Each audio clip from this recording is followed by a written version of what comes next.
Discipline is the bridge between goals and accomplishment. Discipline is the bridge between goals and accomplishment. Jim Rohn. Years ago, I experienced an earth-shattering failure of epic proportions. I lost everything. And I mean, everything.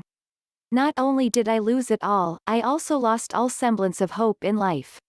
I'm not quite sure where I found the strength to go on. I really felt like it was the end.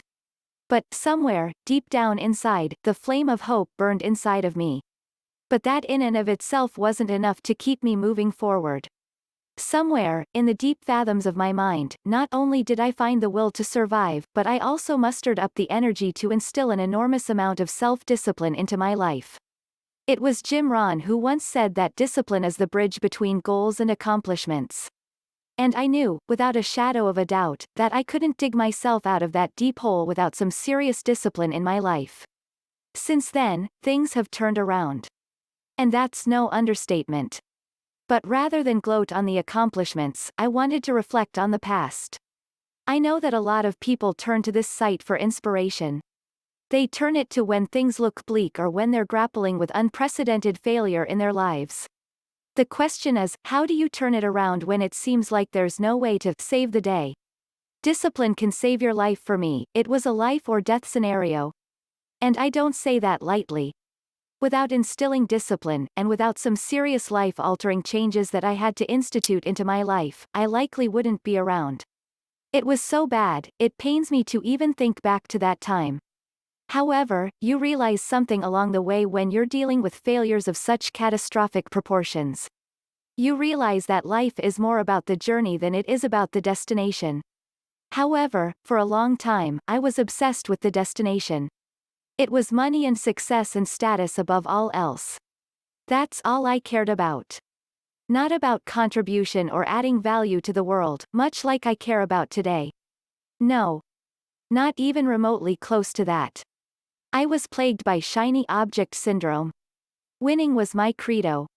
And nothing else really seemed to matter to me. It hurts to say it, but it's true. Of course, I also feel that everything happens for a reason. Had it not been for that dark time, this site, which now reaches millions of people, would not have been born. In fact, it would have been more of the same for me.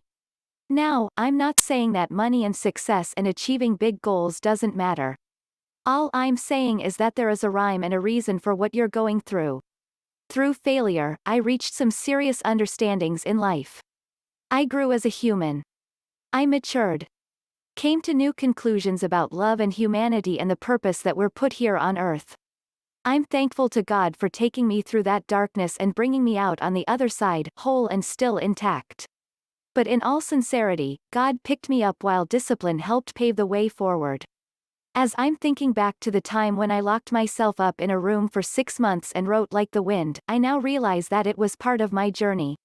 There was a purpose for those failures. As much as it hurt at the time and as much I was completely out of control and spiraling downward, it was discipline that saved my life. Without it, I would be cast out to sea during a turbulent storm and I definitely wouldn't have found my way back. The bridge between your goals and accomplishment. Discipline has played a major role in my life. It likely plays a major role in your life as well. Whether you've achieved big or small goals in the past, to get there, you needed discipline. Although you've had discipline in the past, you might lack it today. So how do you go about instilling discipline in your life, especially when things look so dark and bleak? The ability to turn this on and off like a stream of water could be the difference between true success and constant and never-ending failure. I've thought a lot about this question. Especially recently as I've begun putting the finishing touches on a course called Discipline Secrets. While the word discipline is straightforward enough, actually instilling the right amount of discipline into your life is far more complex. There are so many moving parts and pieces to the success equation that it's not a matter of just deciding and doing it. Considering that a large part of human behavior is driven by our habits, there are things that can certainly hold us back. But as I've built out the content for the course, I've relayed some of the hacks and strategies that I've used to almost trick my mind into doing what bidding. It's not too complex or convoluted. It just takes some serious focus and a bit of determination. However, it all starts with setting real and meaningful goals. Now, when Jim Rohn said that discipline is the bridge between your goals and accomplishment, he zeroed in on something so important that has the power to shift and alter the state and quality of all our lives. It's not just the matter of being disciplined for a short period. You have to wield that discipline for long periods if you want to accomplish big goals. Whether you want to lose weight and get in the best shape of your life, or make $1 million, start a business, get a PhD, or whatever it might be, discipline is the bridge that will take you to your accomplishments. 1. Set deep and meaningful goals. The first trick into instilling the right amount of discipline into your life is to go through and set goals the right way. If you set goals the wrong way, you'll find yourself giving up. You have to go 7 layers deep. That's something Joe Stump teaches. I met Stump while in Arizona with Dean Graziosi and Joe Polish at their 100K group. But how do you actually do this 7 layers deep exercise? Well, the point is that most goals start out in our minds. They are logical as to their purpose. We might think we want more money to buy a bigger house or a nicer car. But that's not the reason. The real reason is in your heart. And if you can zero in on that reason, then you can achieve those monumental goals as long as those reasons are not superficial. You see, the real reason, the one that goes 7 layers deep, often has to do with love, freedom, contribution, security and the like. Deep and meaningful goals are the ones that you will pull out all the stops for. They're the goals that will help you avoid distractions in life. You can't sincerely achieve very big goals in life if there isn't something deep-rooted enough driving you. Yes, discipline is the bridge between goals and accomplishments, but that bridge is impassable without a deep-rooted meaning to your goals. 2. Manage your time properly. It's very easy to get distracted these days. There's plenty to get in the way of our progress. We all know the prevalence of social media and our always-on, real-time society where we have to know what's happening at every moment in the lives of others and in the world. Yes, instant communication is an effective tool that has substantially changed all of our lives. But it's also very easy to get sucked into what's going on with others and feel like you're in a constant state of lack. While there are plenty of time management tools out there for managing your time, including apps, the best one you can use is the Quadrant Time Management System. If you really want to be efficient with your time, this is the system to use. However, you should really audit your time first. Where are you spending the bulk of it? Are you wasting the precious time that you have, or are you expending it on those long-term goals you set? Before I started managing my time using this system, I constantly felt lost. I constantly felt like I didn't know the path forward.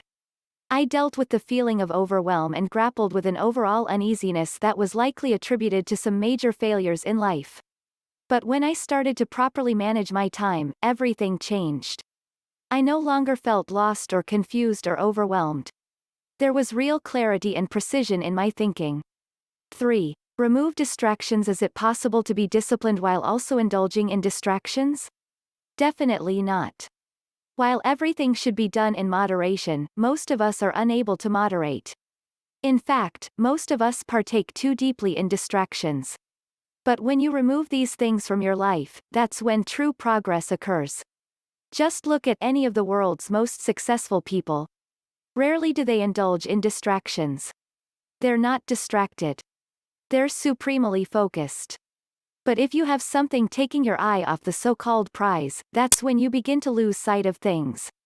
It's really easy to allow this to grow and fester and build momentum. It starts small, then expands, and eventually it becomes a problem. So how do you remove distractions from your life? Well, that's easier said than done. But, when you have a deep-rooted meaning to your goals, you'll do what it takes. For example, I was never much of a partier. But I partied for roughly 5 years of my life. I allowed money to get to my head and it became a problem. When I failed, and everything came crashing down all around me, I decided I need to remove every possible distraction. That included all socializing, drinking, partying, going out late at night and so on. Since then, I haven't looked back. And everything has literally changed. 4. Surround yourself with successful people. It's funny. I never used to surround myself with successful people. In fact, I did the opposite. I surrounded myself with unsuccessful people. probably so that I could feel better about my life. It was so I could feel better that I hadn't accomplished some of those bigger goals or hadn't made all the money I've ever wanted to. That was a big mistake. I had no one to look up to. I had no mentors who were truly successful nor any friends that were. Today, that's very different. The people that I surround myself with are wildly successful. In fact, they are some of the most successful people in the world. And I can't tell you just how much that motivates and pushes me forward. There's a saying that goes like this. You lay down with dogs and you come up with fleas. While those close to us think they're helping us when they tell us we don't have the money, skills, talent or resources to achieve our goals, it completely deadens the spirit. That's also a scarcity mindset. But when you move into a state of abundance, that's when the real magic starts to happen. And there's no better way to have an abundant mindset than to surround yourself with people who are living an abundant life. That doesn't mean that you should only have rich friends. It just means that you should have friends who have big hopes and aspirations and are playing life on a higher level. 5. Deal with failure and setbacks the right way. One way that we lose sight of our discipline is when we fail or experience a major setback and we don't get right back up and keep going. We fall off the proverbial bandwagon and it's all downhill from there. Why is it that if we have a cheat day or we fail in some other capacity, that we can't just keep going the next day? Momentum is a very powerful thing that we need to cope with, and it can either work with us or against us. However, Jim Rohn would likely tell you something similar. In fact, he would probably say that while discipline is the bridge between accomplishments, when that bridge erodes or needs repair, we shouldn't try to find another road. We should stick to the bridge, repair it and use it to reach the so-called promised land of our hopes and dreams and accomplishments. So how do you cope when you've experienced a serious setback or a failure?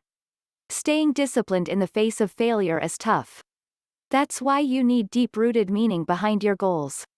You also need a serious dose of inspiration. For me, I know that when I struggle with setbacks, I dig deep, search for audios, videos and any other material that can really inspire and motivate me to move forward. That's really the trick. At the end of the day, you really have to ask yourself how much you actually want something in life. If you want it badly enough, you'll get it. If you don't, you'll just find a great excuse.